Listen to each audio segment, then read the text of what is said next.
मुझे नहीं लगता कि चीफ जस्टिस ऑफ इंडिया ने कुछ भी गलत कहा है। हम सब कॉकरोचीज तो है, रोज पैरों तले कुचले जाते हैं। हमारी हैसियत क्या है? हम मेहनत करके एग्जाम देते हैं और सिस्टम उसे कैंसिल कर देता है। हम मेहनत करके कमाते हैं, प्रॉपर टैक्स भरते हैं, बट डेवलपमेंट तो छोड़ो, हमारी बेसिक रिक्वायरमेंट्स पूरी नहीं होती है। ना ही यहाँ पे हवा साफ है, ना ही पानी साफ है, ना ही चलाने वाले सिस्टम साफ है, ना यहाँ अपॉर्चुनिटी है, ना ही इक्वालिटी। हर जगह गंदगी है, unemployment, crime, rape cases, corruption, चारों तरफ यही है। और ये सब देखने के बाद हम जैसे यूथ क्या कर रहे हैं? हम बस 4-4 घंटा रील्स स्क्रॉल करते हैं, या फिर आईपीएल देखते हैं, या फिर अपने फेवरेट पॉलिटिशियन को सपोर्ट करते हैं, या फिर उन्हीं पॉलिटिशियन को सपोर्ट करने वाले बाबाओं के आश्रम जा रहे हैं। सबसे बड़ी प्रॉब्लम, तुम ऐसे सेलिब्रिटी और इन्फ्लुएंसर को सपोर्ट करते हो जिनको रत्ती भर फर्क नहीं पड़ता कि तुम किस गंदगी में रहते हो, या फिर तुम उन सेलिब्रिटी और क्रिकेटर और इन्फ्लुएंसर का तलवे चाटते हो जो इस देश के यूथ को गाइड करने की बजाय उसे नशे और बेटिंग जैसे एडिक्शन में फंसाते हैं। पिछले साल की बात है, आरसीबी आईपीएल जीत जाती है, उसमें 11 लोग मारे जाते हैं। एक बाप अपने बेटे के कवर पे रो रहा था, वो अपने बस एक हीरो की झलक देख सके। बट विराट कोहली ने क्या किया? बस एक फॉर्मल पोस्ट, एक फॉर्मल ट्वीट, बाकी चीजों में ना सही। इसमें तो वो बोल सकता था ना, यहाँ तो वो रिस्क ले सकता था। यहाँ तो उनके फैंस है जिन्होंने उनको बनाया है, वो लोग उसे बस देखना ही चाहते थे। फाइनेंशियली हो, करियर हो, फेम हो, वो हर तरह का रिस्क ले सकता है, बट एक फॉर्मल पोस्ट के अलावा उसने कुछ नहीं किया। शाहरुख खान हो या फिर दिलजीत हो, जितने भी पॉपुलर सेलिब्रिटी हैं, वो भी बस तमाशा देखते रहे। उन्होंने भी कोई एक्शन नहीं लिया, कुछ नहीं बोला, आज तक देश के लिए एक शब्द नहीं बोला इन्होंने। अगर इनसे कुछ सवाल कर दो कि ये आप ऐड क्यों करते हो, तो बोलेंगे कि गवर्नमेंट इसे जब बैन कर देगी तो हम करना बंद कर देंगे। आज का यूथ इतना सेल्फिश हो चुका है कि उनको कोई मतलब नहीं है कि उनके घर के बाहर जो रोड बन रहा है उसके लिए कितना गवर्नमेंट ने पैसा पास किया है और कितने का रोड बन रहा है, रोड कैसा बनाया जा रहा है। उनको कोई मतलब नहीं है कि रोड पे जो स्ट्रीट लाइट नहीं है उसकी वजह से रोज एक्सीडेंट हो रहे हैं, रोज लोग मर रहे हैं। इनको बस मतलब है कि आरसीबी या सीएसके या कोई भी टीम क्वालिफाई कर पाई है या नहीं,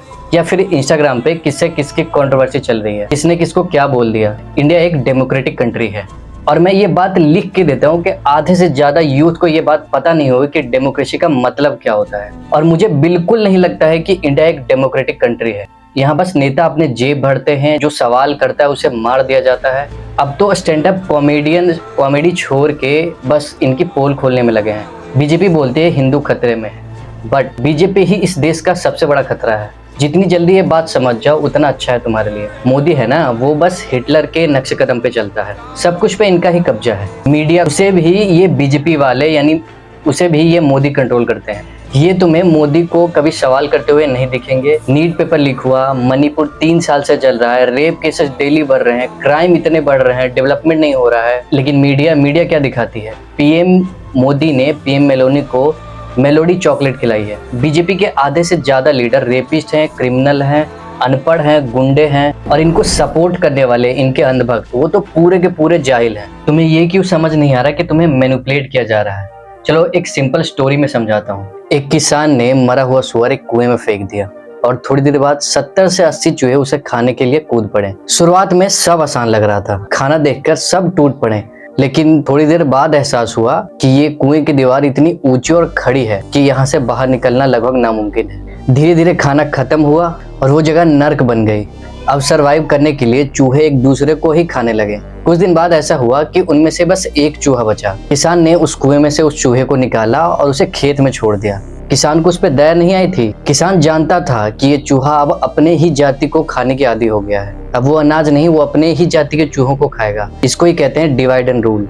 एक बात अपने दिमाग में डाल दो, जो ऊपर बैठे लोग हैं ना, ये आपस में कभी नहीं लड़ते। वो बस ऐसा माहौल बना देंगे कि नीचे वाले आपस में ही लड़ते रहे। अब तो समझ जाओ यार कि ये सब तुम्हें लड़वाने के लिए हो रहा है। और आज हम में से ही एक बाहर निकल के आया है, कॉकरोच जनता पार्टी। टाइम आ गया है अब नेताओं से सवाल पूछने का। अगर चाहते हो कि अपना फ्यूचर सिक्योर करूं और चाहते हो कि जो हमारे घर के बाहर जो रोड बन रही है वो अच्छी बने, स्ट्रीट लाइट लगे, एक अच्छा देश चाहते हो, तो इसके लिए लड़ो। अगर आपको ये वीडियो पसंद आई हो, वीडियो को लाइक और शेयर जरूर करें। गरीब अगर अनपढ़ रहेगा तभी तो भेड़ बकरियों की तरह इन नेताओं के इशारों पे चलता रहेगा। और सभी जानते हैं कि यही अनपढ़ लोग इनका वोट बैंक है, जो धर्म और जात के नाम पे वोट देते आए हैं।